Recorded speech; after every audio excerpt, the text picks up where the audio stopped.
சாதித்தருளாய் ஸ்ரீமதே ராமானுஜாய நமக. ஸ்ரீமத் கோவிந்த ராமானுஜா சரணோ சரணம் பிரபத்தே. ஸ்ரீமதே கோவிந்த ராமானுஜாய நமக.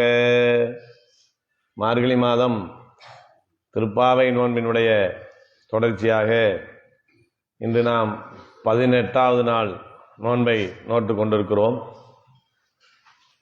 கடந்த பாசுரத்திலே நந்தகோபனுடைய திருமாளிகைக்கு சென்று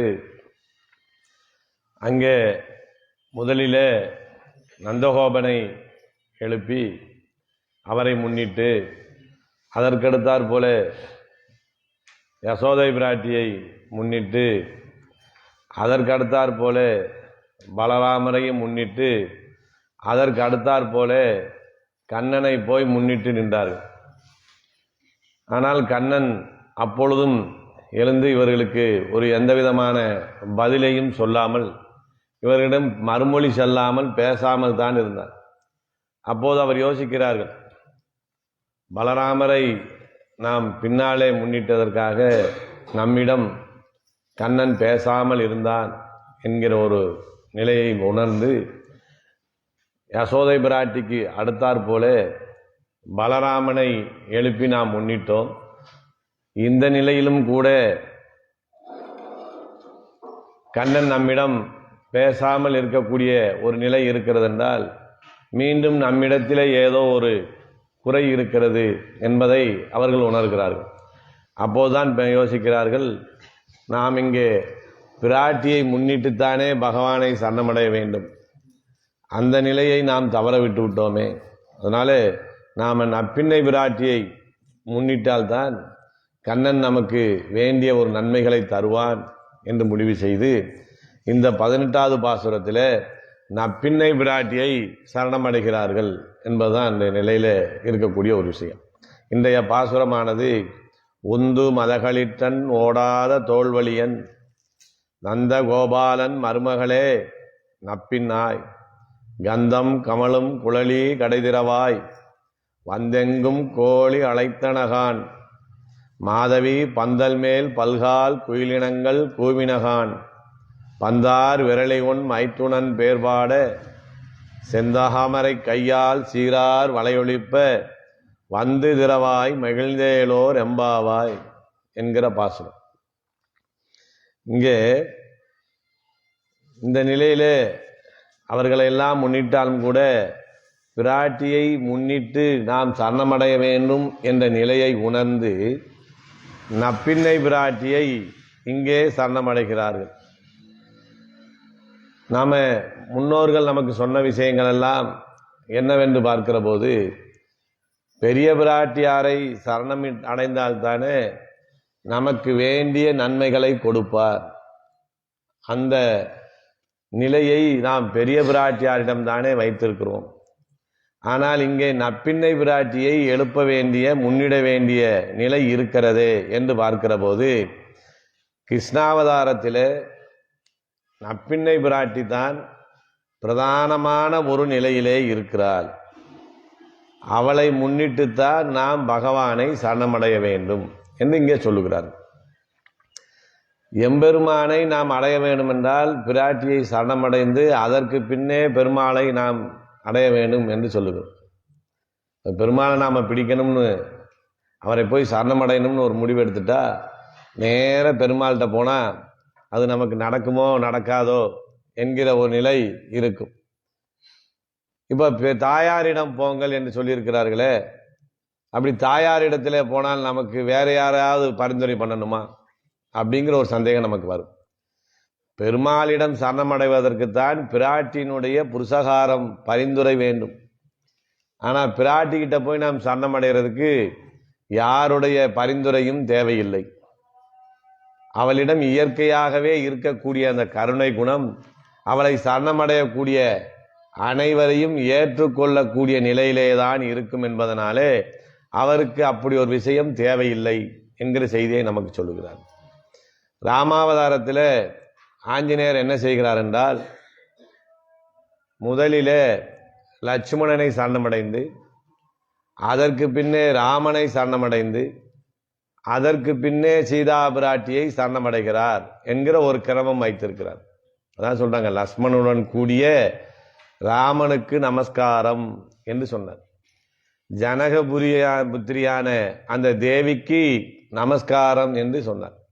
இதே வழிமுறையைத்தான் ஆண்டாள் இங்கே பின்பற்றுகிறார். முதல்ல என்ன சொல்றாரு? உம்பர் கோமானே உறங்காது எழுந்திராய் என்று கண்ணனை பற்றினார்கள். அதற்கு அடுத்தாற் போல அவருடைய அண்ணனான பலராமனை பற்றினார்கள். செல்வா பலதேவா என்று. இந்த நிலையை தொடர்ந்துதான் இப்போது நப்பிண்ணை பிராட்டியை பற்றுகிறார்கள் என்று சொல்லுங்க. அப்போ நாம பிராட்டியை முன்னிட்டால்தான் நமக்கு பெருமாளிடத்திலே காரியங்கள் நடைபெறும். ஏன்னா நம்முடைய சம்பிரதாயத்துக்கு பேரே ஸ்ரீ சம்பிரதாயம். பிராட்டியை முன்னிட்டுத்தான் எந்த காரியத்தையும் நாம் செய்ய வேண்டும் என்று சொல்லுகிறார். அப்படி பிராட்டியை முன்னிட்டால் அந்த காரியம் நிச்சயமாக நமக்கு நடைபெறும். அது நம்முடைய குடும்ப விஷயமாக இருந்தாலும் சரி, நமக்கு வாழ்க்கையில் ஏற்படக்கூடிய எந்த விதமான துன்பங்களையும் போக்கக்கூடிய நிலையை யாரிடத்திலே நாம் தெரிவிக்க வேண்டும் என்றால் பிராட்டியினிடத்திலே தான் தெரிவிக்க வேண்டும். அதனால நம்ம சன்னதிக்கு போனாலும் கூட நேர பெருமாள்கிட்ட போகாம பிராட்டிக்கிட்ட போயிட்டு தான் பெருமாள்கிட்ட வரும். அதுக்கு என்ன காரணம்? நாம் பிராட்டிகிட்ட நம்முடைய கோரிக்கையை சொல்லிவிட்டு போனால் நாம் பெருமாளிடம் போவதற்குள்ளே நம்ம கோரிக்கையை அங்கே சொல்லிடுவாங்களாம். புள்ள ஒரு காரியத்தோடு வந்திருக்கிறான், அதை நீங்கள் மறுக்காமல் செய்து கொடுக்க வேண்டும் என்று அந்த காரியத்தை அங்கே சொல்லிடுவார். பிராட்டி சொல்லியாச்சுன்னா பெருமாள் அதுக்கு மறுப்பே சொல்ல மாட்டார். அதனால தான் பிராட்டியை முன்னிட்டு கொண்டு செய்ய வேண்டும். இது எங்கே நம்ம பார்க்கலாம்னா, சீதா பிராட்டியை தேடி ஆஞ்சநேயர் இலங்கைக்கு போகிறார். இலங்கையிலே பல இடங்களிலே பார்க்கிறார். சீதா பிராட்டியை அவனால் பார்க்க முடியவில்லை.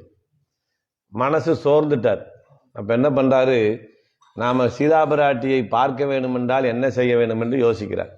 யோசித்து விட்டு வேறு வழியே இல்லை என்று சீதா பிராட்டியவே சரணம் அடைகிறார். கண்ணிலே பார்க்கல, ஆனால் சீதா பிராட்டியை சரணம் அடைகிறார். எப்படி சரணம் அடைகிறார்னா, ஜனகராஜன் எங்கும் தேடி சென்று சீதா பிராட்டியை கண்டெடுக்கவில்லை. அவர் நிலத்தே உழுகிற இடத்திலே, அந்த இடத்திலே அவர் கண்ணுக்கு முன்னே சீதா பிராட்டி நீ வந்து தோண்டினாயே, அதே மாதிரி இப்போ நீயா வந்து என் கண்ணு முன்னாலே நீ காட்சி கொடுத்தால்தான் ஆகி, என்னால் உன்னை தேடி கண்டுபிடிக்க முடியவில்லை என்று சொன்ன மாத்திரத்திலேயே அவர் சீதா பிராட்டி இருக்கக்கூடிய இடத்தை காட்டி கொடுத்தார் அந்த பலத்தினாலே. அப்போ பிராட்டிக்கு உள்ள பலம் இதுதான் என்று நமக்கு இங்கே சொல்லுகிறது. இந்த விஷயத்தை நமக்கு பல இடங்களிலே ராமாயணம் நமக்கு விரிவாக சொல்லுகிறது. என்ன சொல்லுகிறது என்றால், சீதா பிராட்டியை சரணமடைந்தவர்களுக்கெல்லாம் காரியம் நிச்சயமாக நடந்தது என்று சொல்லுகிறார்.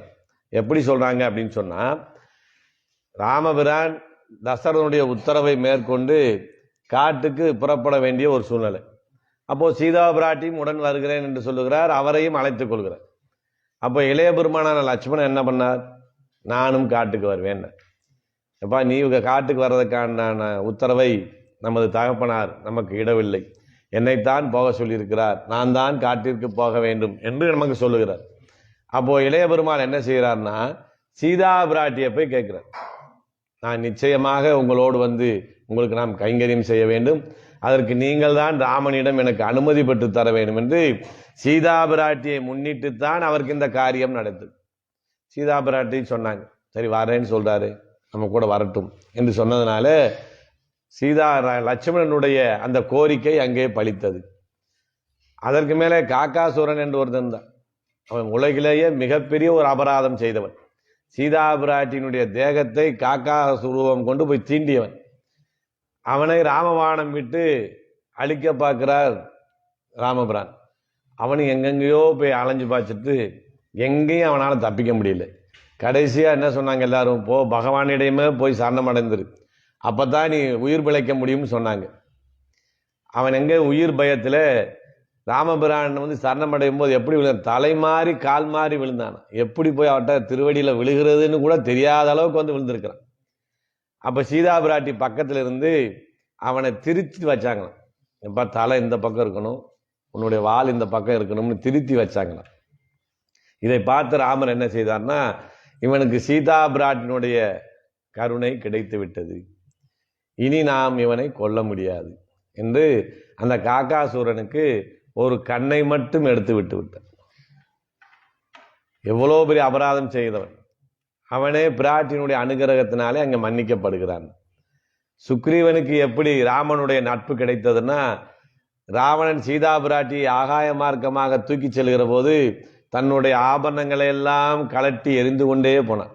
இதையெல்லாம் பார்த்துட்டு ராமன் நம்ம போகிற பகுதியை பார்த்து வரட்டும், அப்படி கீழே விழுந்த அந்த நகைகளை எல்லாம் சேகரித்து வைத்திருந்தான் சுக்ரீவன். ராமரை முதலாக சந்தித்த போது அந்த ஆபரணங்களை எல்லாம் எடுத்து காட்டுறான். பார்த்தீங்களா, இதுதானா சீதா பிராட்டியினுடையது. அந்த சீதா பிராட்டியினுடைய அந்த ஆபரணங்கள் அந்த சம்பந்தத்தை அவனுக்கு ஏற்படுத்தி கொடுக்குறான். சீதா பிராட்டியினுடைய ஆபரணத்தை கையில வைத்திருந்ததுனால, அந்த புருஷகாரத்தினால சுக்கிரீவனுக்கு ராமனுடைய நட்பு அங்கே கிடைக்கிறது. அதற்கு மேல ஆஞ்சநேயருக்கும் கிடைக்கிறது. எங்க கிடைக்குதுன்னா, அவர் இலங்கையில சீதா பிராட்டியை பார்க்க போகிற போது அங்க ராவணன் வந்து சீதா பிராட்டியை மிரட்டி கொண்டிருக்கிற நேரம், இவர் அந்த மரத்திற்கு மேலே சின்ன உருவமாக ஒளிந்து கொண்டிருக்கிறார். அப்படி இருக்கிற போது சீதா பிராட்டி பலவிதமான விஷயங்களை ராவணனுக்கு எடுத்து சொல்லுகிறார். நீ செய்வது மிகப்பெரிய தவறு, இப்போதாவது நீ தவறு என்று உணர்ந்து கொண்டால் ராமனிடம் கொண்டு போய் என்னை விட்டு விட்டாயானால் உன் உயிர் காப்பாற்றப்படும் எவ்வளவோ சொன்னாங்க. அவன் கேட்கல. இப்படி சொல்லக்கூடிய நல்ல விஷயங்களை எல்லாம் கேட்டு கேட்டு கேட்டு ஆஞ்சநேயருக்கும் அந்த சீதா பிராட்டினுடைய அந்த உபதேசத்தை கேட்கக்கூடிய ஒரு வாய்ப்பு கிடைத்தது என்று சொல்லுது. இப்போ பிராட்டியினுடைய சம்பந்தத்தினாலே இவர்களுக்கெல்லாம் மேன்மை கிடைத்தது. பிராட்டி சம்பந்தம் இல்லாமல் போனால் என்ன கிடைக்கும்னாங்க. சீதா பிராட்டி இருக்கிற போதே ராமன் இடத்துல போய் சூர்பனகை நான் உன்னை விரும்புகிறேன்னு போய் நின்னான். சீதா பிராட்டியை விலக்கி விட்டு போனதுனால சூர்பனகைக்கு என்னாச்சு, மூக்கு அறுபட வேண்டிய ஒரு நிலை ஏற்பட்டது. பிராட்டி எவ்வளவோ எடுத்து சொல்லியும் கேட்காத ராவணனுக்கு என்ன ஏற்பட்டது, ஒரு தலைக்கு 10 தலையும் போச்சு. ஒரு வார்த்தை கேட்க மாட்டேன். அதனால அவன் அழிந்தே போனான். அவன் அழிந்தது மாத்திரமில்லாமல் அவன் குலமே அழிந்து போனது என்கிற நிலை அங்கே ஏற்பட்டது. மற்ற நேரத்தில் தாடகை, சுபாகு, மாரீசர், வாலி இவர்களை எல்லாம் ராமபிரான் அவர்களை சம்ஹாரம் செய்கிற போது அருகிலே சீதா பிராட்டி இல்லை. சீதா பிராட்டி இருந்திருந்தா இவங்களெல்லாம் ஒரு வேளை மன்னிச்சாலும் மன்னிச்சிருப்பார் போல.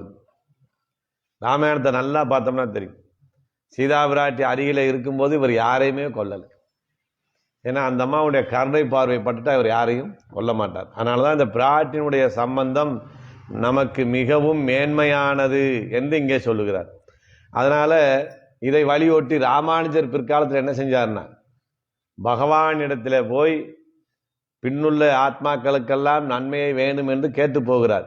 அப்படி கேட்கிற போது எந்த நாளிலே கேட்கலாம் என்று அவர் முடிவு செய்கிறார். ஏன்னா திருவரங்கத்தில் இருக்கிற பெருமாள் பெரிய பெருமாள், பெரிய சுதந்திரன். நம்ம சொல்வதெல்லாம் அவர் கேட்கணும்னு கட்டாயம் அவருக்கு இல்லை. செஞ்சா செய்வார், செய்யாட்டியும் போவார். ஏன் சாமி நான் கேட்டது செய்யலான்னு அவரை கேட்க முடியாது. எதுக்கு சாமி அவருக்கு போய் செஞ்சீங்கன்னு கேட்க முடியாது. அப்போ எந்த நாளில் போகலான்னு பார்க்குறார். ஸ்ரீரங்கத்திலே திருவரங்கத்திலே 365 நாட்களிலே ஒரு நாள் பெருமாளும் பிராட்டியும் சேர்த்தியாக இருக்கக்கூடிய ஒரு நாள் இருக்கிறது. பங்குனி உத்தர நாளில பெருமாள் தாயார் சன்னதிக்கு வந்து சேர்த்தியிலே இருப்பாங்க. அப்படி சேர்ந்து இருக்கிற நேரத்தில் தான் அவர் போய் சரணாகதி கத்தியத்தை சேவித்தார். பூர்ணமாக சரணமடைகிறார். அப்போ கேட்குறார் பெருமாள், ஏன் ராமானுஜரே தன்னால் விட்டுவிட்டு ஏன் இன்னும் இன்றைக்கு நானும் தாயாரும் சேர்ந்து இருக்கிற போது கேட்குறேன்னா, இவரோட சேர்ந்து இருக்கிற போது கேட்டு நீ ஏதாவது உறுதி கொடுத்தேன்னா அது நிச்சயமாக பின்தொடரும். நீங்கள் தனியாக இருக்கும்போது சொன்னால் நானா அப்படியா சொன்னா இல்லையே எனக்கு ஞாபகம் இல்லையெல்லாம் கூட சொல்லிடுவீங்க. அதனால் நீங்கள் தனியாக இருக்கும்போது சொல்லக்கூடாது என்றுதான் பிராட்டியோடு நீங்கள் சேர்ந்து இருக்கிற போது நான் வந்து இந்த விஷயத்தை சொன்னேன் என்று சொல்லி. அப்போ பிராட்டினுடைய சேர்க்கை, பிராட்டினுடைய அந்த பரிந்துரை, அதாவது ரெக்கமெண்டேஷன் சொல்கிறோம் இல்லையா, அந்த புருஷகாரம் நமக்கு இருந்தால் நமக்கு வேண்டிய எல்லா காரியங்களும் பெருமாள் நிச்சயமாக செய்து தருவான் என்று சொல்லுகிறார். இப்படி இருக்கிறவில்லை இந்த இடத்துல பெரிய பிராட்டியாரத்தானே சொல்லியிருக்கிறாங்க எல்லா இடத்துலையும். ஆனால் இங்கே நப்பின்னை பிராட்டியை நாம் அடைகிறோமே, இது சரியாக வருமா என்று பார்க்கிற போது பட்டர் என்கிற ஆச்சாரியார் நமக்கு சொல்றார், நப்பின்னை பிராட்டி பெரிய பிராட்டியாருக்கு எப்படி இருக்கிறார்னா, மாலை போல சந்தனம் போல அவருக்கு மகிழ்ச்சியை ஏற்படுத்தக்கூடியவராக இங்க நப்பின்னை பிராட்டி இருக்கிறார்.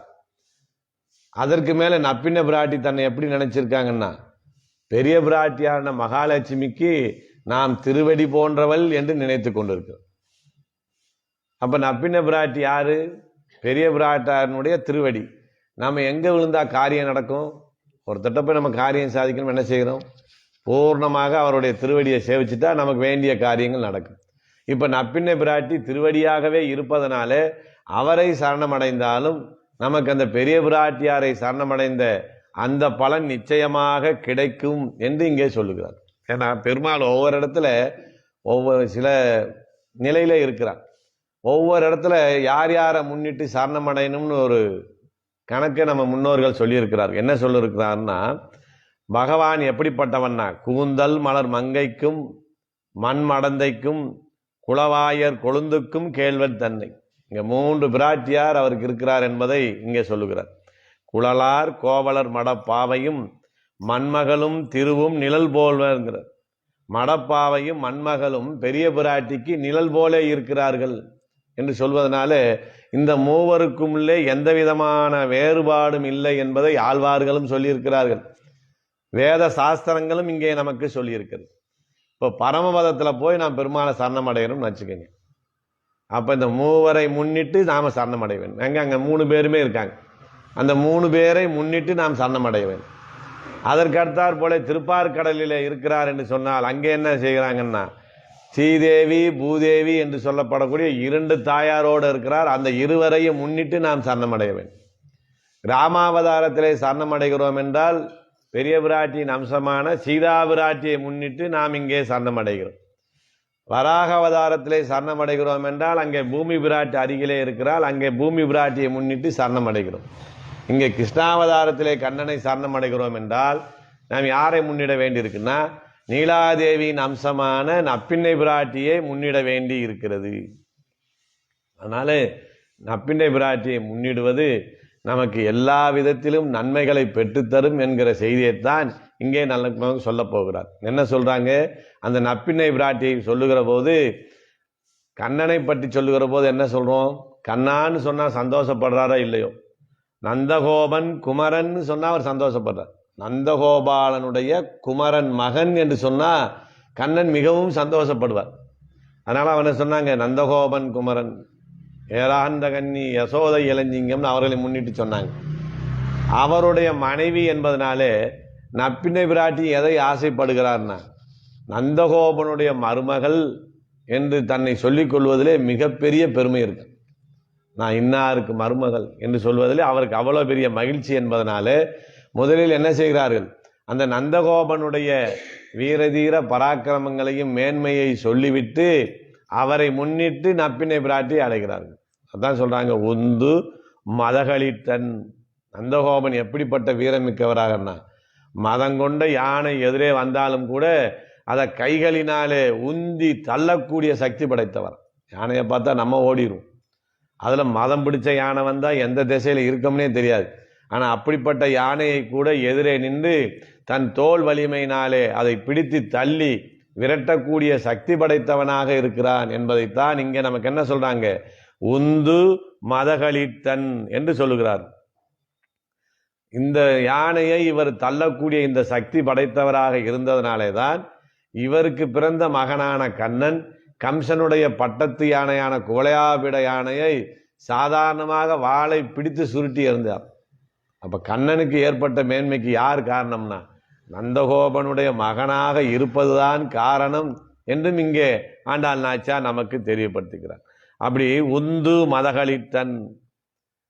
இந்த இடத்துல என்ன சொல்றாங்கன்னா, ஆயர்களுக்கு என்ன வேலை? பசு மேய்க்கக்கூடிய வேலை.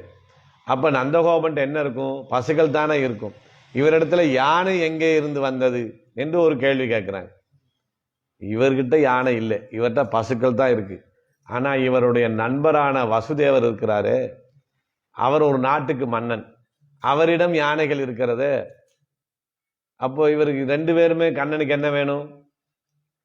நந்தகோபனும் தகப்பனாரு, வசுதேவரும் தகப்பனாரு. ஒரு குழந்தை ஒரு இடத்துல பிறந்து இன்னொரு பக்கம் தத்து பிள்ளையா போயிருக்குன்னா 2 தகப்பனாருடைய சொத்துமே அந்த பிள்ளைக்கு சொந்தமாயிருக்கு. அதை போல வசுதேவரிடம் இருக்கக்கூடிய யானைகள் எல்லாம் இவருக்கும் சொந்தமாக இருப்பதனால நந்தகோபனிடத்தில் யானைகளும் இருந்தது என்று சொல்கிறார். அப்ப உந்து மதகளித்தன், இப்படி யானையை கூட கைகளாலே உந்தி தள்ளக்கூடிய பலம் படைத்தவனுடைய மகனாக பல வாரணம் 1000 சூழ வளம் செய்து என்று சொல்ல ஆண்டாள் சொன்ன மாதிரி 1000 யானைகள் சூழ வளம் வரக்கூடியவனாக இருப்பதனாலே தான் கண்ணன் தன் குலச்செருக்கினாலே எங்களிடமெல்லாம் இப்படி பேசாமல் இருக்கிறானோ என்று இவர்களுக்கு ஒரு வருத்தம் வருகிறது. ஏன்னா கண்ணனே எப்படி நடந்து வருவார்னா, அவர் நடந்து வரக்கூடிய அழகு எப்படி இருக்குன்னு சொல்றாங்க. தொடர் சங்கிலி கை சலார் பிளார் என்ன தூங்கு பொன்மணி ஒளிப்ப படு மும்மத புனல் சோர வாரணம் பைய நின்று ஊறுவது போல நடந்து வருவார். இப்போ யானை நடந்து போகுதுன்னா அவளை வேகமாக நடக்காது, மெதுவாக அப்படி அசைஞ்சு அசைஞ்சு நடந்து போகும் ஒரு கம்பீரமாக. அப்படி போடுகிற போது அதன் இருபக்கம் போட்ட மணி ஒலிக்குமா. அதே போல கண்ணன் என்ன செய்கிறாராம், தன்னுடைய இடுப்புல இருக்க அந்த சலங்கைகள்லாம் ஒலிக்க ஒலிக்க அந்த யானையை போல மெதுவாக அப்படி நடந்து வராரு.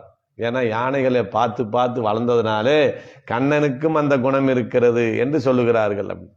அப்படி உந்து மதகளித்தன் ஓடாத தோல்வலியன், எதிரிகளை கண்டால் புறமுதுகிட்டு ஓடாத அளவுக்கு சக்தி படைவனாக இருப்பதனால அவன் எதனாலே அப்படி இருக்கிறான்னா ஓடாத தோல்வலியன்.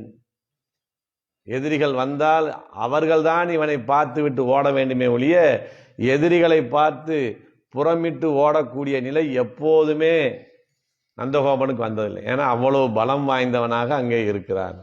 இவருடைய புஜபலத்துக்கு பயந்துதான் கம்சன் என்ன பண்ணான்னா நேரடியாக வந்து ஆயர்பாடியில வந்து கண்ணனை கொல்வதற்கு வரவே இல்லை.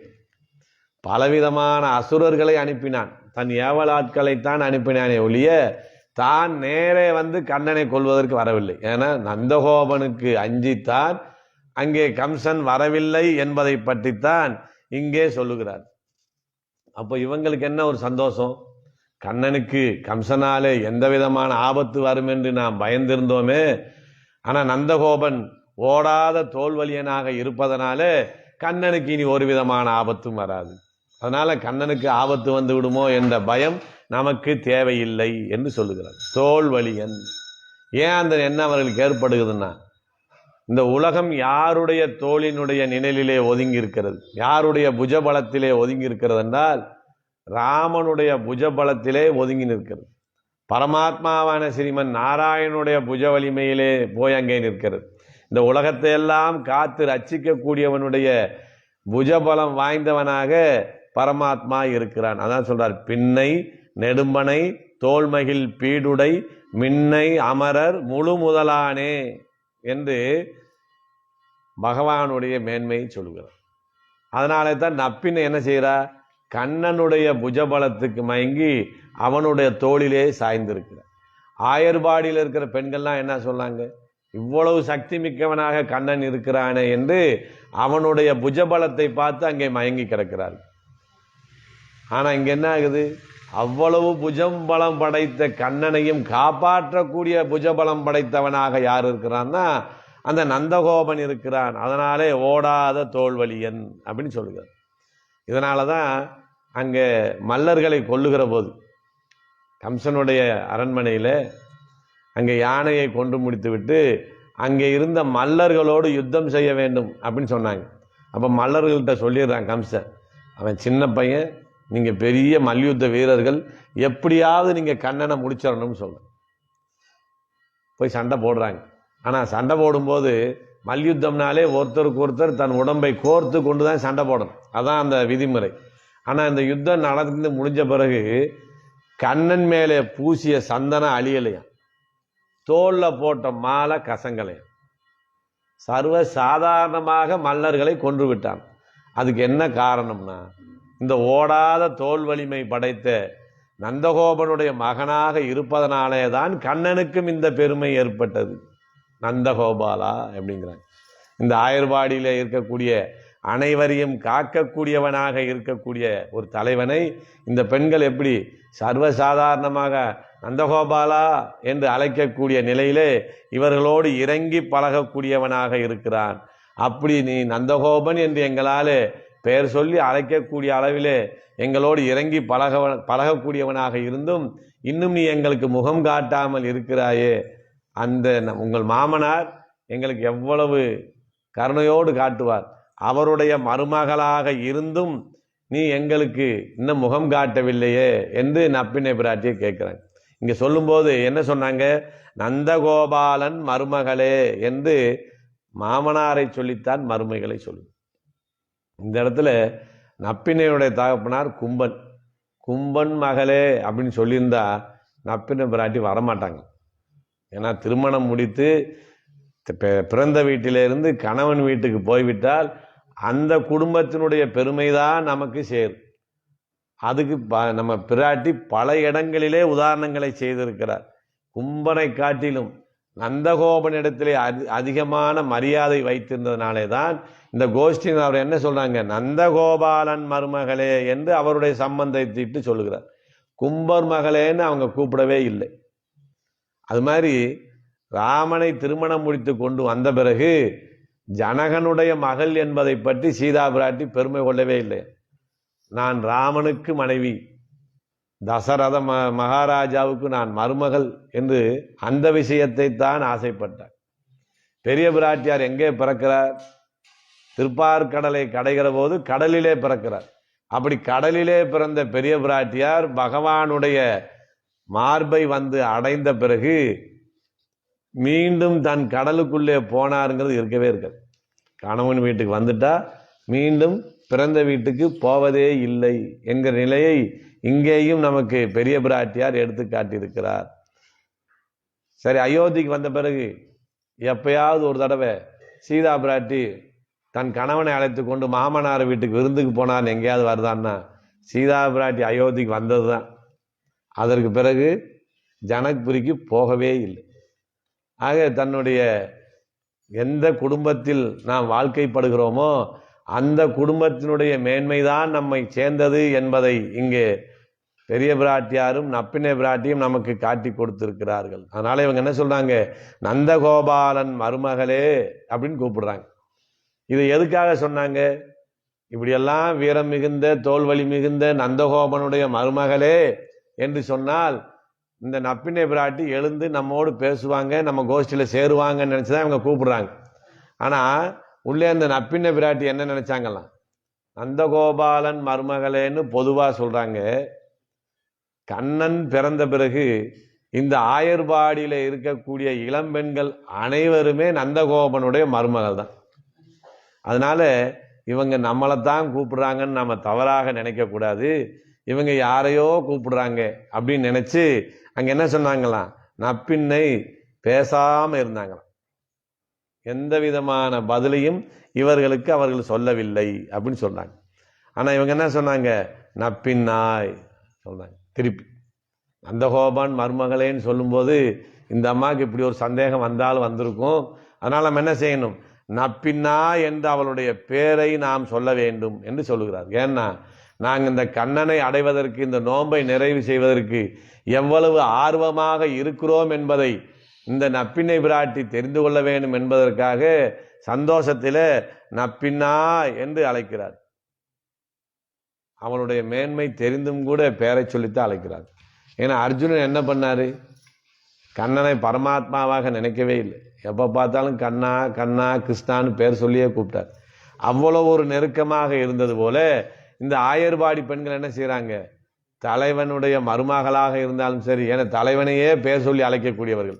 அதனால நப்பின்னா என்று அங்கே அழைத்தார்கள் அப்படின்னு சொல்றாங்க. அப்ப என்ன செய்யறாங்க, இந்த கோஷ்டியினர் ஏதோ நம்மிடம் வம்பிழுப்பதற்காக வந்திருக்கிறார். சிறிது நேரம் ஏதாவது நம்மளை பத்தி சொல்லிட்டோ யாரை பத்தி சொல்லிட்டோ அவங்க பாட்டுக்கு போகட்டும். இவங்க கிட்ட போனோம்னா எங்களுக்கு அதை கொடுங்க இதை கொடுங்கன்னு ஏதாவது கேட்பாங்களோ, அதனால நாம் அமைதியாக இருந்து கொள்ளலாம் என்று நப்பினை பிராட்டி பேசாமல் இருக்கிறார். நந்தகோபன் மருமகளேன்னு சொல்லும் போதும் பேசலை, நப்பின்னாயின்னு சொல்லும் போதும் உள்ள இருந்து பதில் இல்லை. ஆனா இவங்க என்ன செஞ்சாங்க, நீ இப்படி பேசாம இருந்தா நீ வீட்டுக்குள்ளே இல்லை என்று நினைத்து நாங்கள் எல்லாம் போய்விடுவோம் என்று நினைத்தாயா?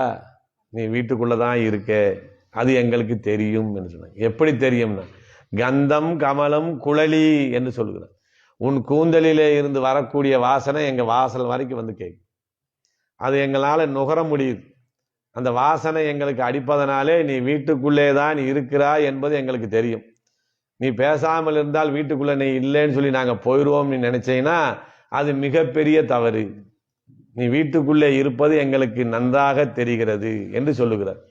ஏன்னா சர்வகந்தங்கிற நப்பின்னை விராட்டினுடைய கூந்தலிலே இருந்து வரக்கூடிய மனம் எப்படிப்பட்டதுன்னா, வாசனைகளுக்கெல்லாம் வாசனையாக இருக்கக்கூடியது, அனைத்து வாசனைகளிலும் உயர்ந்ததான வாசனை. அந்த வாசனையை நுகரும் போதே நப்பின்ன பிராட்டி வந்துட்டாங்க, இல்லை இந்த இடத்துல நப்பின்ன பிராட்டி இருக்காங்க என்று நாங்கள் எல்லாம் கண்டுபிடிக்கக்கூடிய நிலையில இருக்கக்கூடியது. இப்போ வீட்டுக்குள்ள இருந்து அந்த வாசனை எங்களுக்கு அடிக்குது. அதனால நீ வீட்டுக்குள்ளே தான் இருக்கிறாய் என்று இவர்கள் சொல்றாங்க. சொல்றாங்க, உன் கூந்தல்ல இருந்து ஏன் இவ்வளவு மனம் வருது தெரியுமா? நாங்கள்லாம் கண்ணனை பிரிந்திருப்பதனாலே மலரிட்டு யாமுடியோம் என்று சபதம் எடுத்து இந்த மலர்களையே சூடாமல் இருக்கிறோம். அதனால எங்க கூந்தலிலிருந்து எந்த வாசனையும் வராது. ஆனா நீ கண்ணனோடு எந்த நேரம் சேர்ந்தே இருப்பதனாலே, சர்வவித அலங்காரங்களும் செய்து பலவிதமான பூக்களை நீ தரித்து கொள்வதனாலே உன் கூந்தலிலிருந்து இப்படி வாசனை வருகிறது. இப்படி கண்ணனை நீ மாத்திரம் அனுபவிக்கலாமா? நாங்கள்லாம் கண்ணனை அனுபவிக்க முடியாமல் இந்த விரகதாபத்திலே இருக்கிற போது நீ மாத்திரம் இப்படி உன் கூந்தல் மணக்கக்கூடிய அளவுக்கு மலர்களை சூட்டி கொண்டிருக்கிறாயே, அதை நீ மாத்திரம் அனுபவிக்கிறாயே, அந்த விஷயத்துல நாங்களும் கலந்து பரிமாற வேண்டும். அப்பதான் உனக்கு உதவிக்கு ஆள் இருக்குமா. நீ எங்களை எப்படி பயன்படுத்திக்கலாம்?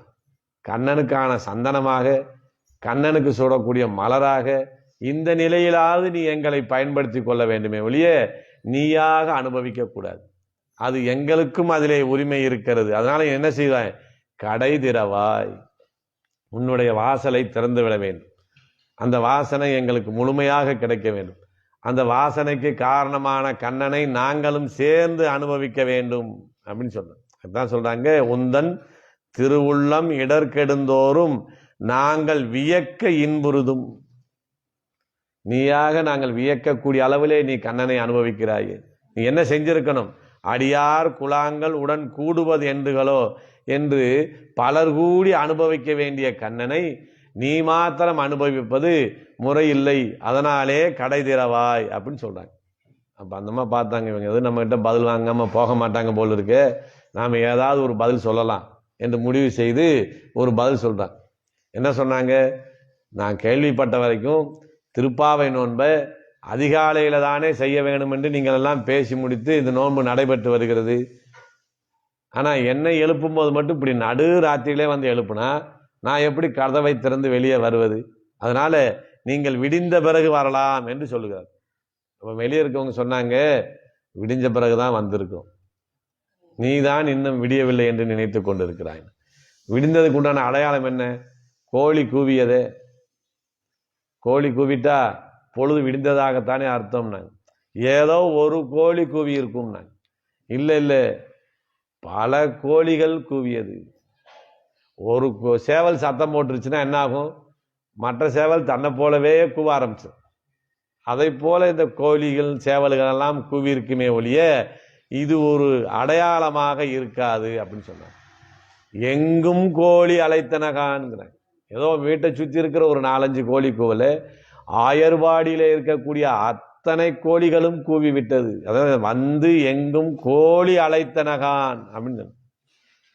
அப்ப இவங்க சொல்றாங்க, ஏதோ ஒரு சேவல் விடிந்ததுன்னு தெரியாம கூவிடுச்சு, அதை பார்த்து மற்ற சேவல் எல்லாம் கூவிக்கிட்டு இருக்க ஒழிய இது உண்மையான விடிந்ததுக்கான அடையாளம் இல்லை. இன்னும் சற்று நேரத்தில் இந்த சேவல்களும் கோழிகளும் என்ன செய்யும்னா இன்னும் விடியவில்லை என்பதை உணர்ந்து மீண்டும் அது தூங்க போயிடும். உண்மையிலே விடிந்த பிறகு இந்த கோழி கூவும், அப்போது நீங்கள் வாருங்கள் என்று சொல்றாங்க. அதான் வந்தெங்கும் கோழி அலைத்தனகான் அப்படின்னு சொல்றாங்க. அப்போ சொல்றாங்க, கோழி கூவென்னுமால் தோழி நானென் செய்கேன், ஆலிவன்னர் வரும் பொழுதாயிற்று கோழி கூவென்னுமால்.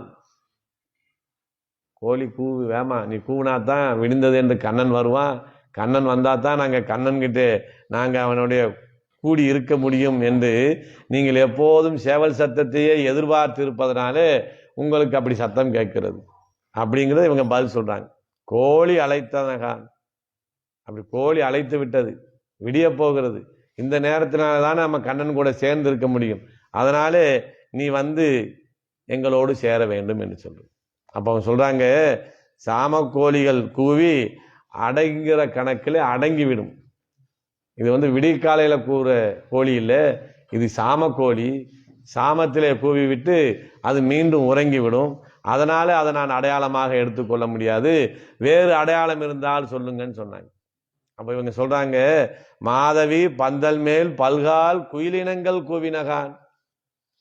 மாதவி பந்தல்னு மலர் பந்தல் அமைச்சிருக்கிறீங்களே, அதுக்கு மேல இருக்க குயில் கூவுதே, அது விடிந்ததுக்கான அடையாளமாக உங்களுக்கு தெரியவில்லையான்னு கேட்கிறாங்க. அப்ப ஒரு குயில் கூவி இருக்கும், இதை நாம் அடையாளமாக எடுத்துக்கொள்ள கூடாது. என்ன குயில் கூட்டங்கள் கூவினகான், எல்லா குயிலும் கூவுகிறது. அப்படி எல்லா குயிலும் சேர்ந்து ஒரு தடவை கூவுனா அது விடிந்ததுக்கான அடையாளமாக, பல தடவை அது கூவிக்கொண்டே இருக்கிறது. அதான் சொன்ன, மாதவி பந்தல் மேல் பல்கால் குயிலினங்கள் கூவினகான். ஒரு தடவை கூவி நிறுத்தல, பல தடவை கூவிக்கொண்டே இருக்கிறது, அது உனக்கு கேட்கவில்லையா என்று கேட்கிறது. அப்பின விராடி சொல்றாங்க, அந்த குயிலுக்கு ஏதாவது மனசுல குழப்பம் இருந்து சிந்தனை இருந்து தூக்கம் வராம இருந்திருக்கும். அந்த தூக்கம் வராத நேரத்தில் ஏதோ கூவி வைப்போம்னு அந்த குயிலும் கூவி இருக்குமே ஒழிய அது உண்மையாக விடிந்த பொழுதிலே கூவவில்லைன்னு சொன்னாங்க. அப்ப சொல்றாங்க, அதெல்லாம் தவறு. அது இருக்கக்கூடிய இடம் எப்படிப்பட்ட இடம் தெரியுமா? மாதவி பந்தல். அந்த பந்தல் பஞ்சுமத்தை போல நல்ல மெதுவாக மென்மையாக இருக்கக்கூடிய அந்த பந்தல், அந்த பந்தல் மேலே குயில்கள் போய் இருந்தா அது சும்மா போய் உக்காந்தா கூட தூக்கம் வந்துருமா, வேற எந்த சிந்தனையுமே அவர்களுக்கு வராது. அப்படி அருமையாக உறக்கத்தை தரக்கூடிய மாதவி பந்தல் மேல இருக்க குயில்கள் அது உறங்காமல் கூவியது என்று நீங்கள் சொல்வதை எங்களால ஏற்றுக்கொள்ள முடியாது, அது தவறு. உண்மையிலேயே விடிந்ததற்கு அடையாளமாகத்தான் அந்த குயில்கள் கூவிக்கொண்டிருக்கிறன. அதனால பல்கால் குயிலினங்கள் கூவினகான். ஏன் இந்த குயில் இப்படி கூவுது தெரியுமா? நாங்கள் எப்படி உன்மேலே மிகவும் பக்தியோடு பிரியத்தோடு வீட்டு வாசலிலே வந்து இந்த கூவலை கூவி கொண்டிருக்கிறோமோ, அதை போல இந்த குயில்களும் உன் மீது அளவு கடந்த பக்தியும் அன்பையும் செய்திருக்கிற குயில்கள். நாங்க பார்க்கறதுக்காக நீ வர்றையோ இல்லையோ, இந்த குயில்கள் உன்னை பார்க்க வேண்டும் என்று ஏங்கி இப்படி கூவி கொண்டிருக்கிறதே, அந்த குயில்களுக்காகவாவது நீ வெளியே வர வேண்டும். இந்த குயில் எதனால கூவுது? உன்னை பார்ப்பதற்காகவே கூவுது. இப்ப பந்தல் மேலே இருந்து இந்த குயிலினுடைய ஓசை கேட்கிறது, அது கூவுகிற ஒலி கேட்கிறது. வாசலிலே நாங்கள் உன்னை அழைக்கிற இந்த கூவல் கேட்கிறது. இப்படி ரெண்டு பக்கமும் சத்தம் கேட்குது. குயிலும் கூவுது, நாங்களும் வாசல்ல வந்து சத்தம் போடுறோம். இதற்கு மத்தியில இன்னும் விடியல நீங்க சொல்லி தூங்குறது நியாயமான? ஒரு பக்கம் மைக் செட்டு வச்சாலே நம்மளை தூங்க முடியாது, ரெண்டு பக்கமும் மைக் செட்டு பாடுனா நம்ம எப்படி தூங்க முடியும்? அதை போல உனக்கு இரு தரப்பிலிருந்தும் இந்த ஓசைகள் கேட்டும் கூட நீ இன்னும் விடியவில்லை என்று சொல்லி உறங்கி கொண்டிருக்கிறாயே, இது நியாயமா என்று கேட்கிறார். அதான் குயிலினங்கால். அந்த குயில் உன்னை பார்ப்பதற்காகவே இருக்கிறது, நீ அதற்காகவாது எழுந்து வர வேண்டும் என்று கேட்கிறான். அப்ப இந்த அம்மா சொல்றாங்க, அந்த குயில்கள் எல்லாம் தன்னை போல கூவல, அது விருப்பப்பட்டு கூவல. நீங்கள் அதையெல்லாம் மிரட்டி கூவுகிறாயா இல்லையா என்று சொல்லி மிரட்டி கூவ வச்சிருக்கிறீங்கன்னு. குயிலை போய் மிரட்ட முடியுமான்னா? அது சொல்றாங்க, பைங்கிளி வண்ணன் சிறீதரன் என்பதோர் பாசத்து அகப்பட்டிருந்தேன். இவங்க சொல்றாங்களாம், எப்படி இருந்தோம்? பைங்கிளி வண்ணன் சிறீதரன் என்பதோர் பாசத்து அகப்பட்டிருந்தேன். பொங்கொழி வண்டிரைக்கும் பொழில்வாள் குயிலே குறிக்கொண்டிது நீ கேள். இந்த வனத்திலே வாழக்கூடிய குயிலே, இதை நீ கேட்டு. நாங்க பெருமாள் மேல ரொம்ப பக்தியோட இருக்கோம், இதை உங்ககிட்ட சொல்றோம், என்கிட்ட எதுக்கு சொல்றீங்க அப்படின்னு குயில் கேட்குது. சங்கோடு சக்கரத்தான் வர கூவுதல், பொன்வளை கொண்டு தருதல். இந்த 2 விஷயத்தை நீ செய்யணும். அங்கே பகவான் சங்கோடு சக்கரத்தை ஏந்தி இருப்பவன் எங்களிடம் வருவதற்காக நீ கூவ வேண்டும். பொன்வளை கொண்டு தருதல், தங்கத்தாலே செய்யப்பட்ட வளையலை கொண்டு போய் நீ தர வேண்டும். அதுதான் சொல்ற, பொன்வளை கொண்டு தருதல். இங்குள்ள காவினில் வாழ கருதில் இரண்டர தொண்டேல் திண்ணம் வேண்டும் என்றார். நீ இங்கே உயிரோட இருக்கணும், இந்த இடத்துல நீ வாழணும்னா இந்த 2 விஷயத்துல ஏதாவது ஒன்று நீ செஞ்சே ஆகணும் என்று குயிலை மிரட்டக்கூடியவர்கள் நீங்கள். அதனால இப்ப இந்த குயிலையும் என்ன செஞ்சிருக்கீங்க, மிரட்டித்தான் கூவ வச்சிருக்கிறீங்க. இன்னொரு உதாரணம் சொல்றாங்க, என்று மிக்காவில் இருந்து என்னை தகர்த்ததே நீயும் குயிலே, இன்று நாராயண வரை கூவாயேல் இங்குத்தை நின்றும் துறப்பன்கிறார். பகவான் நாராயணன் என்னிடத்திலே வர வேண்டும் என்பதற்காக நீ கூவவில்லை என்றால் நான் என்ன செய்வேன், இந்த இடத்திலிருந்து உன்னை விரட்டி விடுவேன் என்று ஏற்கனவே நீங்க குயிலை மிரட்டித்தான் கூவ செய்வீர்கள். அப்படிப்பட்டவர்களாக இருப்பதனாலே இந்த குயில் கூவியதை ஒரு அடையாளமாக என்னாலே ஏற்றுக்கொள்ள முடியாது என்று இங்கே சொல்லுகிறார். அப்பதான் சொல்றாங்க, பந்தார் விரலி. இப்படியெல்லாம் மறுமொழி பேசிக்கொண்டு நீ எங்களிடம் வராமல் இருப்பது, எங்களோடு சேராமல் இருப்பதுக்கு என்ன காரணம் தெரியுமா? பந்தார் விரலி, பந்தை கையிலே தாங்கி கொண்டிருக்கிறார். அது பூவாலே செய்யப்பட்ட பந்து. அது என்ன, எதற்காக இந்த நப்பினை பிராட்டி இந்த பூப்பந்தை கையில வைத்திருக்கிறார்னா, கண்ணனுக்கும் நப்பினை பிராட்டிக்கும் இந்த பூப்பந்தினாலே ஒரு போட்டி நடக்குது. அந்த போட்டியிலே கண்ணன் தோற்று விடுகிறான். அதனால வெற்றி கொண்ட நீ இந்த பூவை அணைத்து கொண்டு பகவானே நம்மிடம் தோற்று கிடக்கிறானே என்கிற ஒரு அந்த ஆணவத்தினாலே, இல்லை அந்த சந்தோஷத்தினுடைய ஏற்றத்தினாலே நீ எங்களை கண்டும் காணாமல் இருக்கிறாயோ என்று இந்த வார்த்தையை கடுமையாக பயன்படுத்துகிறார். அப்பதான் சொல்றாங்க, அவனுடன் சேராமல் நாங்கள் இருக்கிறோம். ஆனா நீ என்ன செய்யற, நீ வெற்றி கொண்ட பந்து ஒரு கையும் அவனையும் ஒரு கையாலுமே அணைத்து கொண்டு கிடக்கிறாய். அதனாலே தான் எங்களிடம் நீ வாய் திறக்காமல் இருக்கிறாய். விபூதி ஒரு கையிலே, விபூதிமான் ஒரு கையிலேங்கிற. விபூதினா இந்த உலகத்தை ஒரு கையிலே பிடித்திருக்கிறாய். இந்த விபூதி என்ன, இந்த உலகத்துக்கு தலைவனான கண்ணனை ஒரு கையிலே பிடித்திருக்கிறாய். நாராயணன் ஒரு கையிலே, சேசி ஒரு கையிலே, சேஷம் ஒரு கையிலே, போகம் ஒரு கையிலே, போக்கியஸ்தானம் ஒரு கையிலே என்று 2ஐயும் பற்றி நிற்கிறாள். ஏன்னா எப்பயுமே பிராட்டியுடைய வேலை என்ன தெரியுமா, இந்த ஆத்மாக்களை பரமாத்மாவிடம் சேர்ப்பது. இப்படி இருவரையும் இணைக்க வேண்டியவங்க எங்க இருக்கணும், 2 பேருக்கும் மையமா தானே இருக்கணும். ஒரு கையிலே பெருமாளை பற்றி இருக்கிறார், ஒரு கையிலே அடியவர்களான நம்மை பற்றி இருக்கிறார். அப்பதான் இந்த 2 பேர்த்தையும் சேர்க்க முடியும். 2 பேர்த்து இந்த ஆத்மா போய் பரமாத்மா சேர்ந்தாதான் நமக்கு மோட்சம். இந்த காரியத்தை பிராட்டி கிரமமாக செய்கிறார் என்பதைத்தான் இந்த இடத்துல சொல்றார். ஆனா இவரும் சொன்ன பேச்சு கேட்கறது இல்லை, அவரும் சொன்ன பேச்சு கேட்கறது. ஆத்மாக்களை பார்த்து என்ன சொல்றாருன்னா, உங்களை இவனை விட்டால் ரட்சிக்கிறதுக்கு வேற ஆளே இல்லை, நீங்க எவனை வேணா இருக்கலாம், ஆனா உங்களுக்கு வேண்டிய நன்மையை செய்து கொடுக்கக்கூடியவன் யார் தெரியுமா, பரமாத்மாவான ஸ்ரீமன் நாராயணன் தான். அதனால நீங்க எங்க போய் தப்பிக்க முடியாது. மரியாதாக வந்து கண்ணனிடத்திலே நாராயணனிடத்திலே சரணடையுங்கள் என்று சொல்லி அவர்களை ஒரு கையிலே பிடித்திருக்கிறாராம். அவர்களுக்கும் புத்திமதி சொல்றார். இங்க பெருமாளுக்கு என்ன சொல்றார், நீதான் உலக ரட்சகன், எல்லோரையும் ரட்சிக்கக்கூடிய கடமை உன்னிடத்தில் தான் இருக்கிறது. நீ இப்படி வர்றவங்க கிட்ட எல்லாம் ஏதாவது குற்றம் கண்டுபிடிச்சுக்கிட்டே இருந்தா நீ யாரையும் ரட்சிக்க முடியாது. அப்புறம் சர்வ ரட்சகன் பேரு உனக்கு நிலைக்காது. அதனால் நீ என்ன செய்யணும், எங்கேயோ சுத்துறான், சரி உன்கிட்ட வந்து சேர்ந்துட்டானேன்னு அவனை நீ ஏற்றுக்கொள்ள வேண்டும் என்று பெருமாள் இடத்திலே சொல்லுகிறார். அப்ப இருவருக்கும் உண்டான உபதேசங்களை செய்துத்தான் 2 பேரையும் சேர்க்கிறார். அதான் சொல்லுவாங்க நடைமுறையில, பகவான் ஒரு நிலையில இருக்கிறார், இந்த ஆத்மாக்கள் ஒரு நிலையில இருக்கிறது.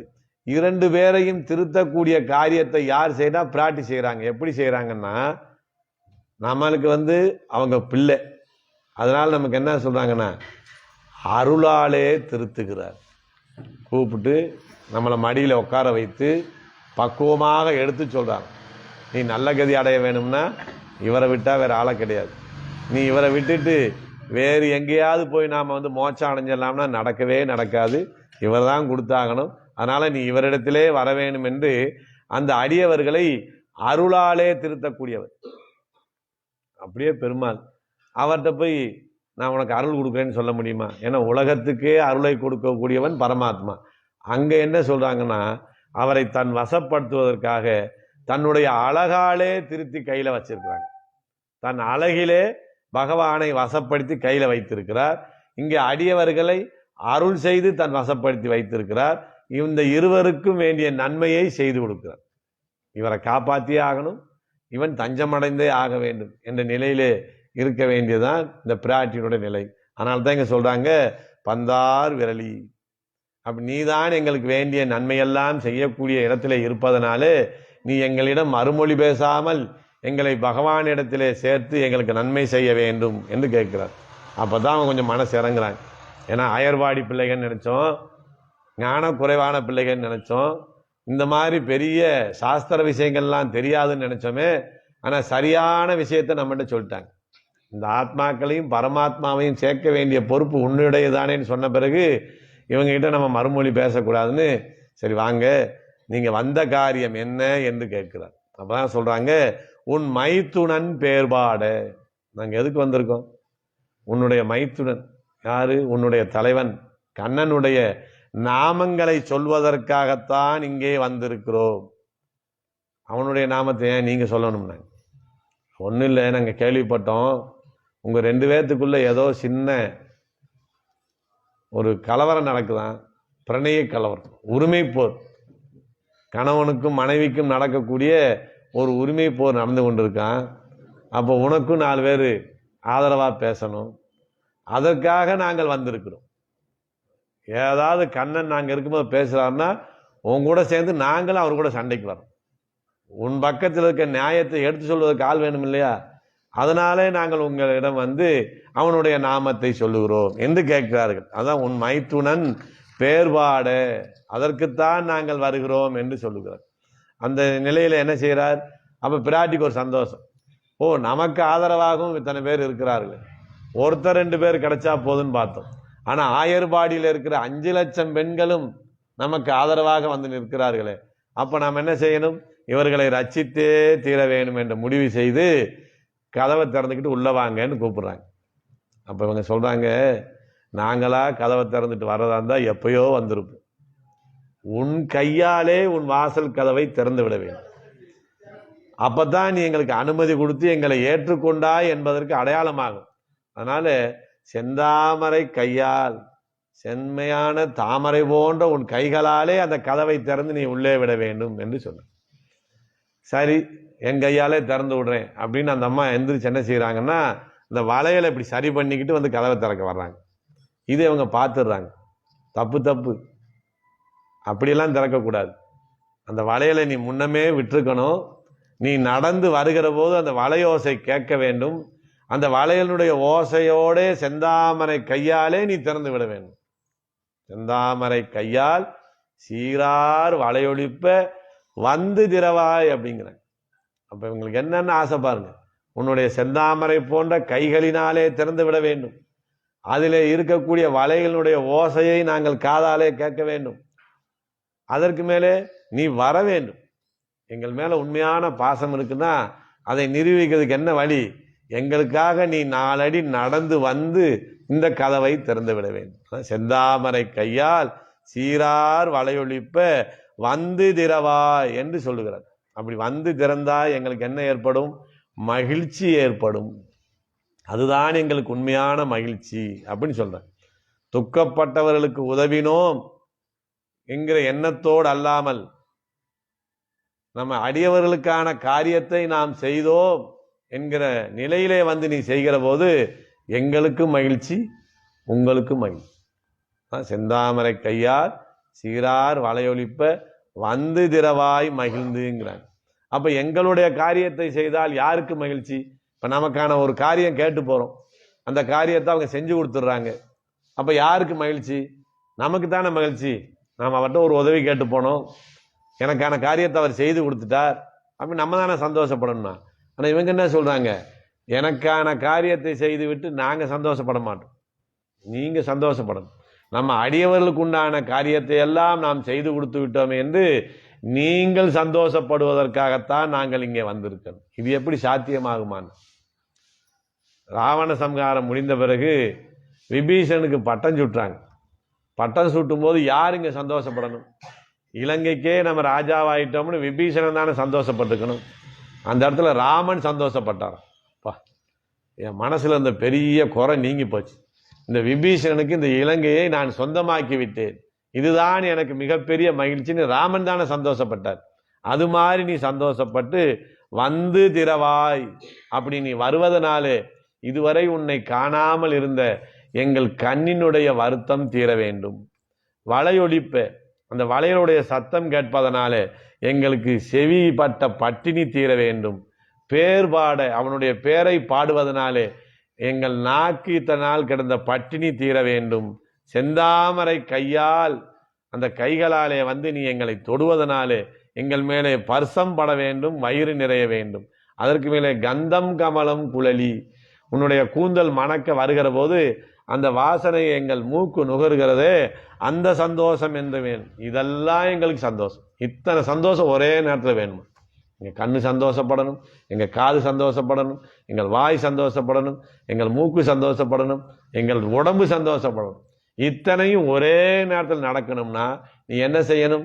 செந்தாமரை கையால் சீரார் வளையொலிப்ப வந்து திரவாய் மகிழ்ந்தேகள் வரும் பாவாய், அப்போதுதான் எங்களுக்கு மகிழ்ச்சி அப்படின்னு சொல்றாங்க. இந்த மகிழ்ச்சி நிறைந்த இந்த பாசுரத்தை ராமானுஜர் மிக அற்புதமாக அனுபவிச்சிருக்கிறார். ராமானுஜருக்கு இயற்கையிலே இன்னொரு பேர் இருக்கு. என்ன பேர் இருக்குன்னா திருப்பாவை ஜீயர். எந்த நேரம் திருப்பாவை சேவிச்சுக்கிட்டே இருப்பார். அப்படி சேவித்து கொண்டு இருக்க காலத்தில் ஒரு நாள் திருக்கோஷ்டியூர் நம்பியினுடைய திருமாளிகைக்கு போய்கிட்டு இருக்கிறார். அப்படி போகிற போது வழியில இந்த திருப்பாவையை சேவிச்சுக்கிட்டே போறார்.